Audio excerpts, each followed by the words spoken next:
Buenas tardes, queridos estudiantes. Esta semana estamos realizando la experiencia de aprendizaje, que es una actividad complementaria junto con la semana 33, la semana pasada. El título es Ayudamos a erradicar la violencia contra niñas y mujeres. Corresponde al primer año de educación secundaria del área de ciencia y tecnología, semana 34. El propósito de la sesión es explicar cómo los aportes científicos de las mujeres son fundamentales para el desarrollo de la ciencia y la tecnología y fundamentar cómo la ciencia y la tecnología contribuyen en la prevención de la violencia contra las niñas y las mujeres. Corresponde a la competencia Explica el mundo físico basado en conocimientos científicos del área de ciencia y tecnología. Bien, esta semana entonces pues como les estaba diciendo estamos continuando con las actividades iniciadas la semana anterior y vamos a desarrollar algunas preguntas. Para ello vamos a realizar un repaso de las lecturas, de las dos lecturas que se les ha brindado. Recuerden que la semana 34, que es esta semana con la semana anterior, son complementarias. Es el mismo tema y referente a los aportes científicos de mujeres peruanas que han contribuido en la ciencia y tecnología. Bien, ¿qué vamos a hacer? En la primera actividad van a explicar cómo los aportes científicos de las mujeres son fundamentales para el desarrollo de la ciencia y tecnología, y en la segunda actividad ustedes van a lograr fundamentar cómo es que la ciencia y tecnología contribuye en la prevención de la violencia contra las niñas y mujeres. Bueno, como ustedes se habrán dado cuenta, ahí está la primera actividad. Dice, reflexionamos. ¿Conoces alguna institución en tu comunidad que promueve el desarrollo de la ciencia y tecnología? Reflexionamos referente a esta pregunta. A ver, entonces dice, en el Perú tenemos instituciones públicas como Concitec y programas como Innovate Perú y el Programa Nacional de Innovación Agraria que promueven la ciencia y la tecnología, alentando la participación de mujeres, hombres, niñas y niños en todo el Perú. En cuanto para poder desarrollar las preguntas, es preciso que comprendamos la información, ¿ya? Entonces, tenemos acá la lectura del recurso 4. Dice, conocemos descubrimientos científicos de mujeres. Bueno, hablemos entonces de María Winkelmann. Bueno, al inicio de esta lectura nos está mencionando acerca del cometa de Halley, la cual se hizo famoso porque es el único cometa de periodo corto que un ser humano podrá ver en la vida. Eso es lo que comentó Bill Cook, jefe de la oficina de meteoritos de la NASA. Sin embargo, el astrónomo inglés Edmundo Halley no fue el que descubrió el cometa que lleva su nombre. Quien sí descubrió un cometa fue la alemana Maria Winkelmann en el año de 1702, convirtiéndose así en la primera mujer en hacerlo. El cometa fue denominado C1702H1. Su esposo Gottfried Kirch, que era astrónomo, supo del descubrimiento y tuvo vergüenza de explicar a sus colegas que ese hallazgo lo había realizado su esposa, por lo que se atribuyó el mérito. El mérito de la astrónoma nunca fue reconocido cuando ella estuvo en vida, sino que su propio esposo se atribuyó el descubrimiento durante muchos años, aunque antes de morir lo reconoció en uno de sus cuadernos privados. De madrugada, dice, el cielo estaba limpio y estrellado. Uno de esos días antes observé una estrella variable, dice, y mi mujer quiso buscarla y observarla por ella misma. Al hacerlo, observó un cometa en el cielo. Al momento ella me despertó y vi que efectivamente se trataba de un cometa. Me sorprendió que no lo hubiera visto la noche anterior. Bueno, eso fue uno de los escritos del esposo de esta científica. Bueno, en su lecho de muerte animó a su esposa, estamos hablando acá del astrónomo, ¿no?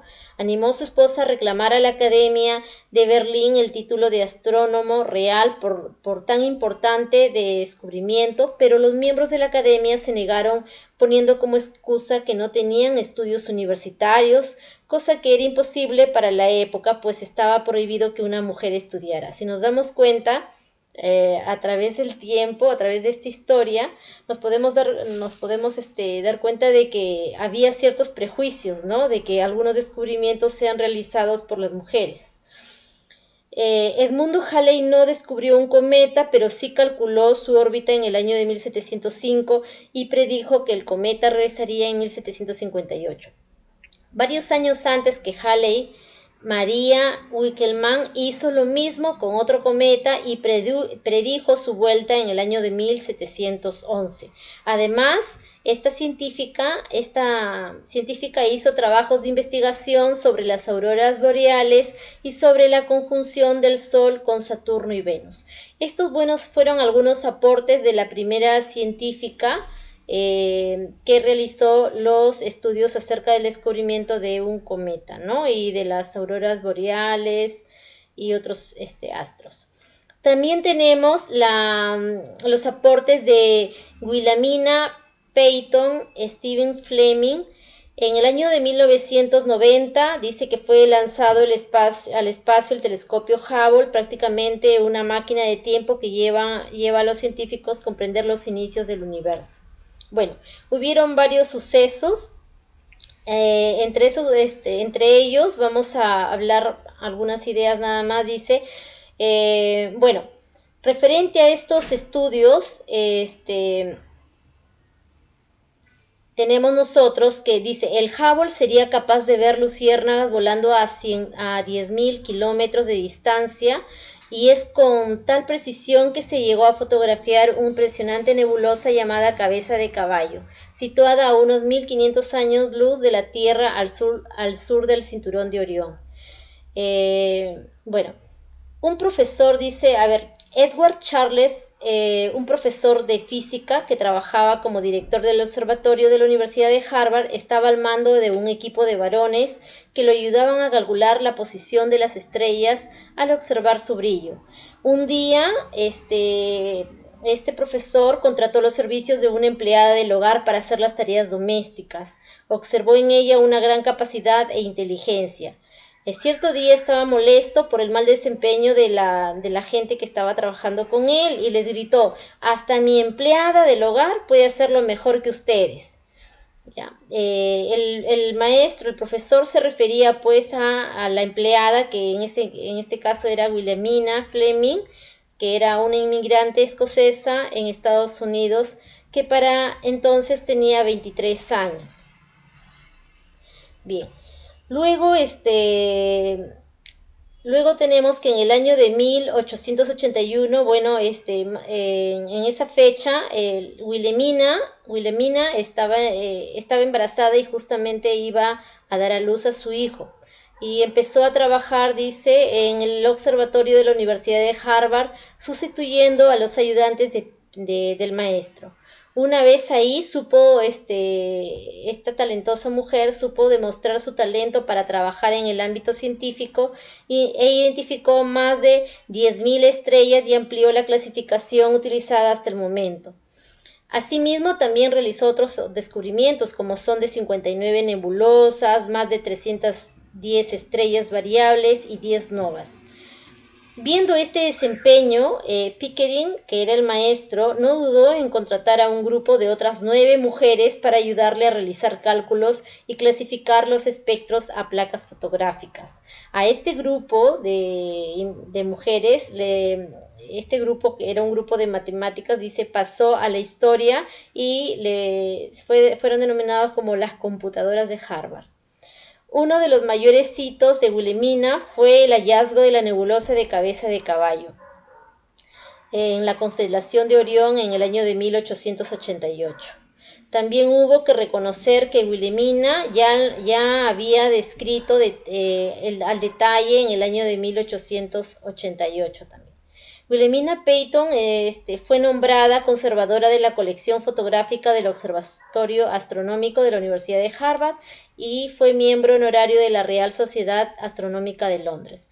Bueno, esos fueron pues los aportes, ¿no? Ella ha contribuido en el descubrimiento de estrellas, de nebulosas y otros astros, ¿no?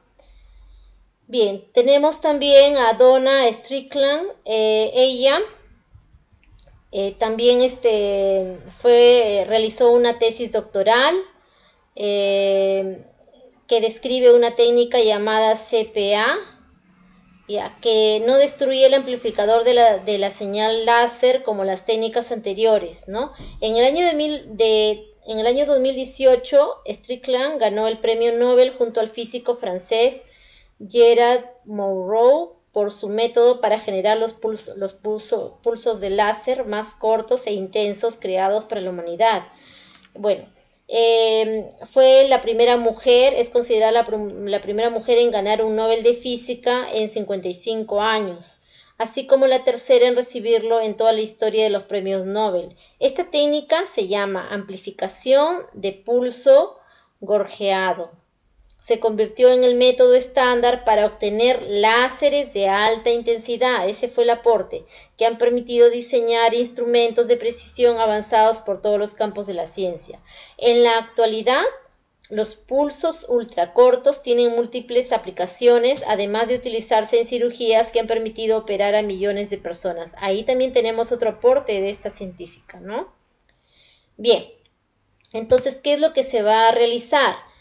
Bueno, ya se ha leído el recurso 4 y el recurso 5, ¿ya? Y referente al recurso 4, hay que explicar qué desafíos enfrentó María Wickelmann para dar a conocer sus descubrimientos, ¿ya? Ahí, ¿se acuerdan? Ella había descubierto un cometa y, sin embargo, en esa época no fue, no se les permitía a las mujeres de alguna manera representar o demostrar los descubrimientos realizados solamente por el hecho de ser mujer, ¿no? Hay que leer la información anterior y hay que responder. Dice, ¿cómo contribuyen las investigaciones de Williamina Fleming al desarrollo de la ciencia y la tecnología, ¿no? ¿De qué manera contribuyen sus aportes? ¿Y cómo contribuyó la investigación de Donna Strickland al desarrollo de la ciencia y la tecnología? Ahí tiene que ver con los rayos láser, ¿no? ¿Se han dado cuenta? Hay que revisar esa partecita. Ahí habíamos resaltado algunas partes. La ciencia ha evolucionado porque todo el conocimiento científico está sujeto a revisión, si se dan cuenta, ¿no? La ciencia no es permanente, o sea, no es de que una vez se descubierto algo se queda ahí, no, siempre está en plena revisión, ¿no? Van generándose nuevos conocimientos. Ya, en cuanto a la evidencia, teniendo en cuenta estas preguntas de acá, vas a responder cómo el aporte científico de las mujeres han contribuido al avance de la ciencia y tecnología. Pues acá tendrán que hablar acerca de los aportes de María Wickelmann, tendrán que hablar de Williamina, el aporte de Williamina, el aporte de Donna Strickland, ¿sí? La contribución que han hecho a la ciencia y a la tecnología. El aporte de cada uno colocan acá en este cuadrito que está acá y de esa manera lograrán esa evidencia número 1. En la actividad número 2 estaba la lectura número 5, ¿no? Dice, ¿conoces alguna investigación científica para prevenir la violencia contra las niñas y mujeres? Esta es una reflexión, ¿ya? Ahora, lo que se tiene que hacer acá es fundamentar. Dice, para desarrollar esta parte te invitamos a leer el recurso 5. Asociamos la ciencia y la tecnología con la prevención de la violencia contra las mujeres. Entonces se va a relacionar. A ver, ¿qué podemos notar acá? Dice que el cuerpo humano está compuesto por células. Todo el cuerpo humano, en este caso somos seres pluricelulares. Está constituido por muchos tejidos y estos tejidos están constituidos por células.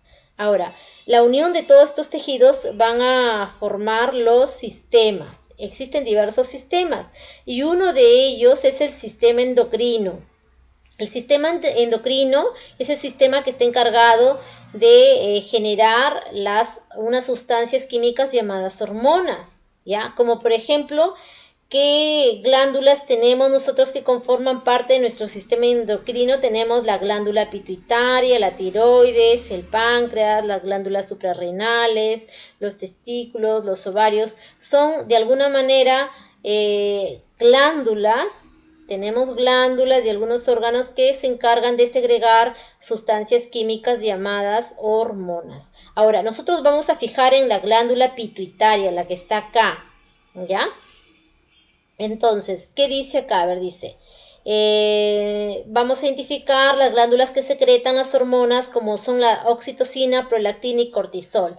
La hipófisis o glándula pituitaria que está acá, miren, este de acá, en este centro, ¿ya? Es una glándula pequeñita situada en la base del cerebro, pero que produce hormonas que estimulan y regulan a otras glándulas, o sea, en esta glándula segregan hormonas y estas hormonas van a regular el funcionamiento de otras glándulas. Por eso se le conoce como glándula maestra a la glándula pituitaria, ¿ya? Entonces, la hormona oxitocina y prolactina son producidas por la pituitaria. Acá está, ¿ve? La glándula pituitaria genera oxitocina y prolactina, que si bien no produce el cortisol, sí produce una hormona que controla la glándula suprarrenal que produce. Ya. Ahora dice, ciencia y tecnología en la prevención de la violencia contra las mujeres. ¿Qué relación hay acá? Ya, entonces, la conducta y las emociones responden a los niveles de la hormona oxitocina. O sea, según el nivel de estas sustancias químicas de nuestro organismo, como es la hormona oxitocina, ¿sí? Se determina pues la conducta y las emociones en las personas. Esta impacta en el estado de ánimo de las personas y cómo se relacionan.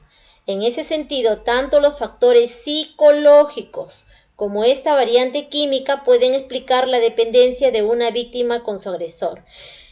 Frente a ello existen investigaciones para la detección precoz de la violencia de género, como las que han desarrollado las profesoras del Departamento de Fisiología de la Universidad de Sevilla, que manifiestan que el nivel de ciertas hormonas como la oxitocina y la prolactina o el cortisol se ven alterados, o sea, el nivel de estas hormonas según el nivel se ven alterados en la mujer cuando ésta está sometida a una situación de estrés por mucho tiempo, como sucede en los casos de violencia contra la mujer. Cuando la violencia cesa, dichos niveles no regresan a la normalidad de forma inmediata, sino que demoran. Así también, con un análisis de sangre en las personas, en las mujeres, por ejemplo, se puede identificar algunos datos confiables para demostrar si la mujer está siendo maltratada o no. Asimismo, monitorear o observar el estado hormonal de las afectadas puede ser una buena práctica en la prevención de maltrato o en la reducción de la reincidencia. Este estudio este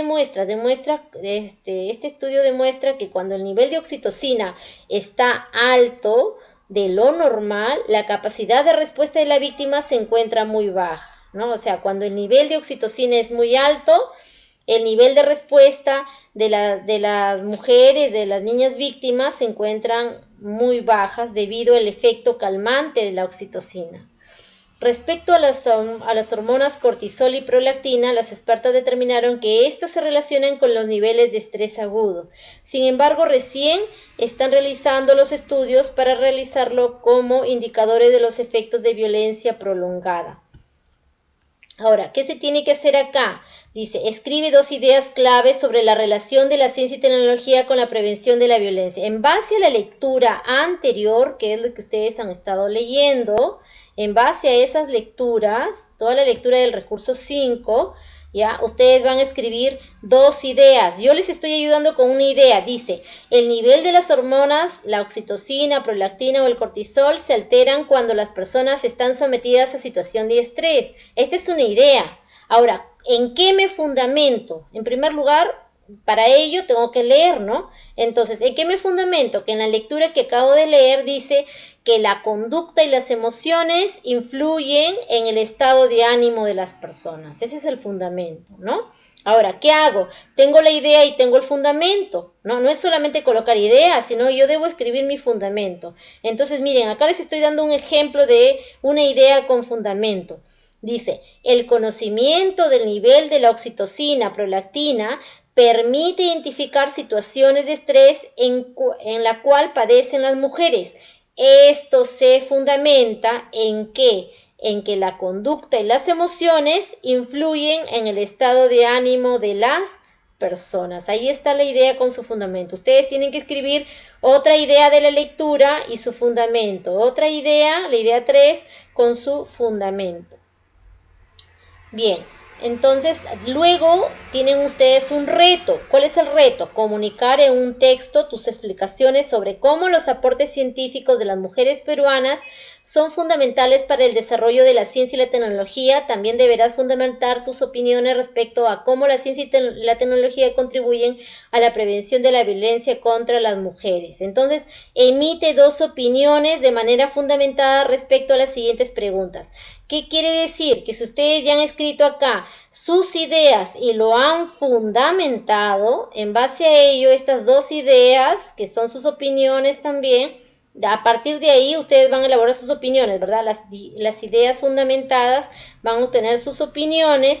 Esas opiniones lo colocan acá, ¿ya? Se refiere a la lectura, referente a la lectura. Yo ya acá, por ejemplo, tengo una opinión referente a la lectura. Yo la puedo escribir acá. Ustedes tienen que hacer 2 más, porque acá les piden 2 opiniones, pero es de ustedes, referente cómo la ciencia y la tecnología pueden contribuir a la prevención de la violencia entre las niñas y las mujeres. Justamente se refiere a la lectura que habla de las hormonas, de la oxitocina, de ahí pueden sacar ustedes varias ideas, ¿ya? Otras opiniones fundamentadas. Luego realizan su metacognición, ¿ya? Recuerden siempre que cuando elaboren sus evidencias tienen que ustedes revisar si, por ejemplo, acá los criterios de la rúbrica, ¿no? Se han explicado en el texto cómo los aportes científicos de las mujeres peruanas son fundamentales para el desarrollo de la ciencia y tecnología, el fundamento de sus opiniones. Por eso es que es importante que ustedes hagan las evidencias, porque de esa manera están demostrando a través de los criterios de evaluación que ustedes están cumpliendo. Bueno, eso es las explicaciones referente a esta tarea. Bueno, espero que logren verificar, ojalá lo hayan hecho de esa manera, y si no, pueden actualizar y enviar al correo electrónico o al medio en la cual se comunican con mi persona. Cualquier duda estoy para atenderlos. Que tengan un buen día.